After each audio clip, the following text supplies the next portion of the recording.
Hello and welcome to another Gabe That Guy You Know video. If you didn't notice, this isn't quite exactly a gameplay video. This is a little something I want to do because I've been playing Magic for quite a while, okay? And I love this community, it's great, but sometimes I just gotta vent about weird stuff that has happened, okay? And I have a story for you today that is going to put your wet socks on and make you feel all kinds of weird because sometimes you go to the game store and it's not exactly the experience you're looking for. So we're gonna talk about that while I casually play some Brawl games in the background. This is going to help me focus and tell the story. I just want to be very clear. Today we're going to be talking about real people. We're not going to use their real names, but just know that this is something that happened, and oh my, what a weird saga this was. And yes, a saga. You heard me right. But much like any very intense saga, there are very short abridged versions. And let's say this is Lord of the Rings. We're only going to be talking about the hobbits and how they got to Isengard and what happened. Or this isn't going to be like a full in-depth, this is just going to be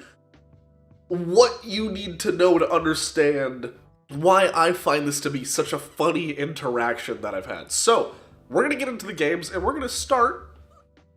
I'm not going to snap, we're just going to start. So our story today starts at a game store called Mox Boarding House. And for those of you who don't know, Card Kingdom owns a game store called Mox, and it's basically a restaurant, game store, bar. It's the whole shebang. It all fits under, it's like all in one for this game store. It's really cool. It's really fun. It's a nice environment too. That's important to the story. It's usually very easygoing.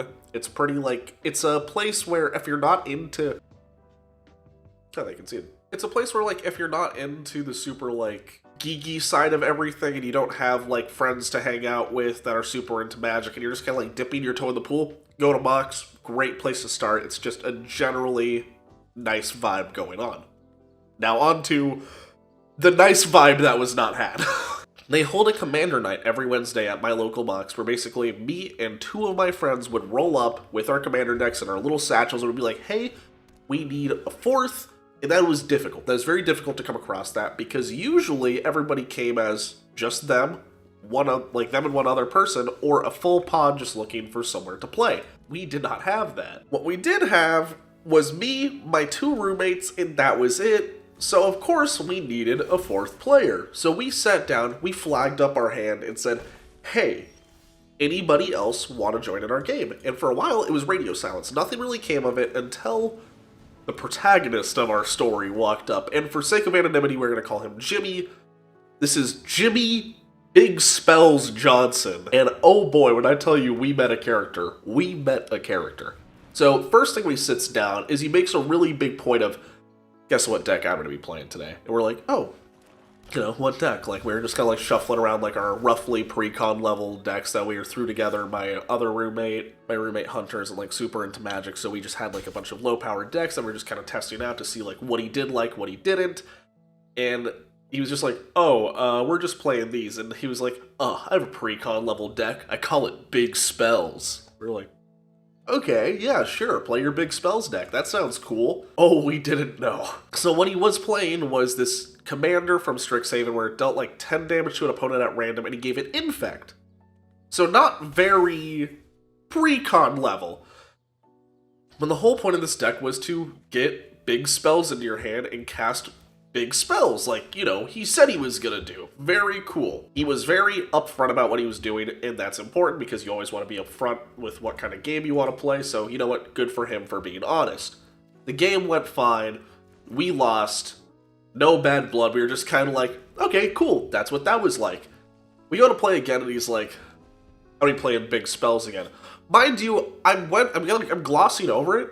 This man has already said big spells about 17 times while we were playing. He was very adamant on the size of his spells, which honestly, I think says your spells might be a bit small. That's just a game take, though. I don't think your spells are that big if you have to bring it up every second, you know? But yeah, so we just kept playing, we just were having a good time, and eventually, we kind of just be like, okay, this isn't pre-con level, we have to up the stakes a little bit. So me and my roommate Gavin, we give the little nod. So we take out our more powerful decks, mind you, not crazy powerful decks, just slightly above where we were playing, and we steamroll him. Now, we didn't steamroll him because our decks were really strong. We steamrolled him because, frankly, our decks were just better built to function, and it created a really weird vibe where he was very not okay with losing that game, and it really put a dampener on the whole vibe of the table. So he got like a little defensive about it. He was like, I'm gonna play Quain next. And we're like, okay, cool, it's the group hug deck, right? And fun fact about me, I don't like group hug that much, it's just not my thing. If it can be avoided, I don't want a group hug deck at my table because it's just King makes one specific deck, and it's usually not the group hug player. It's just something so... I don't get it. If anybody could explain why group hug is appealing to me other than the fact of just, well, I like to be nice to everybody, maybe I'll listen, okay? But this guy, what he said was, I'm playing Quain, and I'm gonna hug everybody, finger going around the table, except you. And I was like, okay, man. Like, that's like a little weird, but yeah, sure, do whatever. And he like tried to turn my roommates against me for the entirety of this game. And mind you, they're just playing Magic. They don't really care. They're just kind of functioning like an average Magic player would. There was nothing special that changed about their gameplay. And he was like triumphant about it the whole time. It was all said and done a very, very strange vibe he was building at this commander table we were playing at. But he loses that game. He seems to like kind of died back down. And then I play my Muzio deck the next game. I play my average, not CEDH Muzio deck, and I was kind of like, I think we're about at this power level. I finally win a game, right? I win this game, and when I tell you, he went ballistic. It was the weirdest thing I'd ever experienced, because he was just like, that was so unfair, like, you didn't even cast spells, like, because Muzio puts them from the top into play, and he had a bunch of counter spells in his hand, so he was mad that he wasn't able to counter the spells. Reasonably so, okay? Like, that's a little annoying, whatever. And he's like, I want to go again. Like, alright. But he's like getting weirder in character. He's like Gollum-ifying. He's like kind of starting to hunch over and be like a little strange towards everybody else at the table. And God, it was just a whole weird switch up of how he came up very jovial, like, I'm playing big spells. And I was like, you dare counter my big spells? It was just like a full 180 of where he started. But he was getting mad. We play about 2 more games, and just by chance, I end up winning both of those games. Not with any skill, mind you. This was just like, heart of the cards, hey, look, I have the upper hand, and by golly, I'm gonna use it. So, it happened both times. I kind of came from behind a little bit. One with my non-big spell deck, and when I tell you Big Spells was not too happy about that, he scooped up everything, right? He said we were all teaming up on him, and we weren't, but you're not going to argue that with somebody, you know? You're just kind of like, haha, okay, man, like, I'm sorry. He, like, scoops up, and he points at me while we're sitting down, and he's like, like, catching his breath, and we just had this awkward one of like, hey man, are you okay? And while I was saying that to him, he blurted out, you're either good at sex or you win at Magic. We know which one you are. That was the last thing that man said to me. Who is he? Who are you to pull that out at a table with such confidence, you know? That's just such a weird... I want to understand him. I want to know, because we saw him again at certain points, right? Like, he would just come back up to the table, or we just, by chance, play games with him again, and it was a weird vibe overall.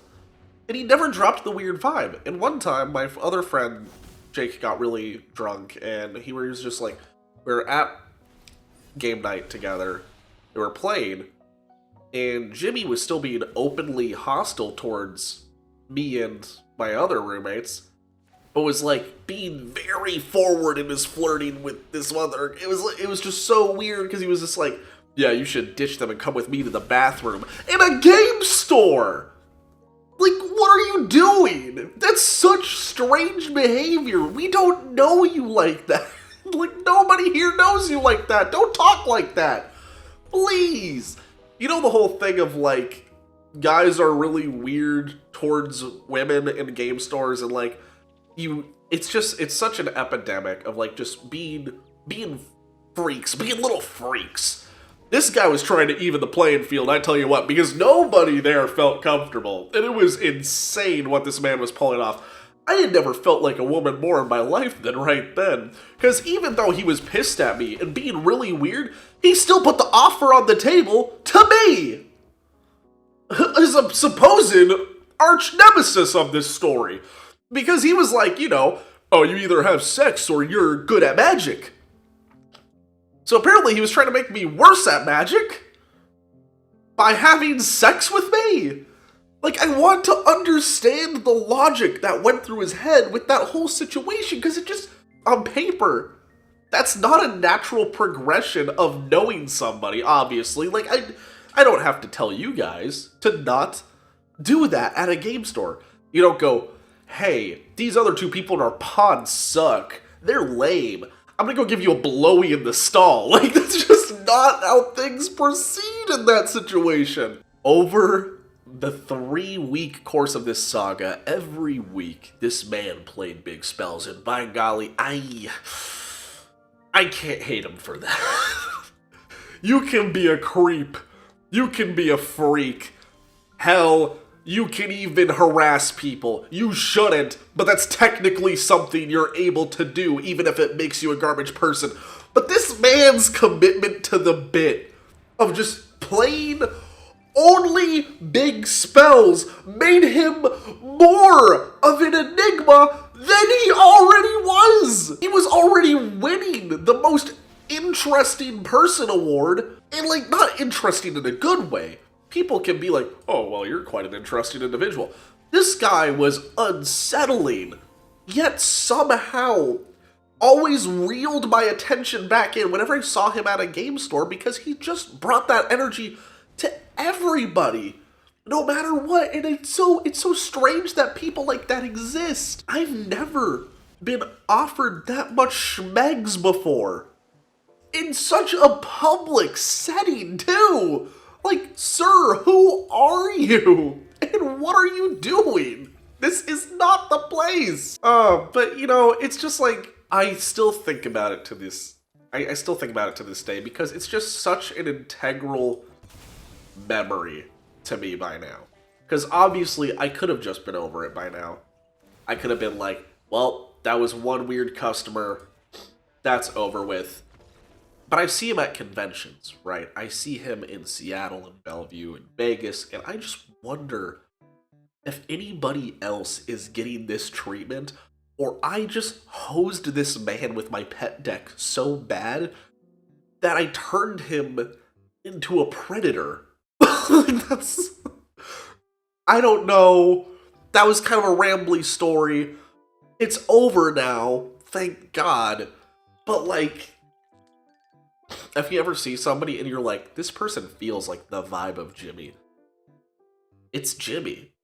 He's not a person. He's an idea. And you can't ban an idea from a game store. Do you understand what I'm saying? It's an enigma of the Magic community that Jimmys can exist in that space.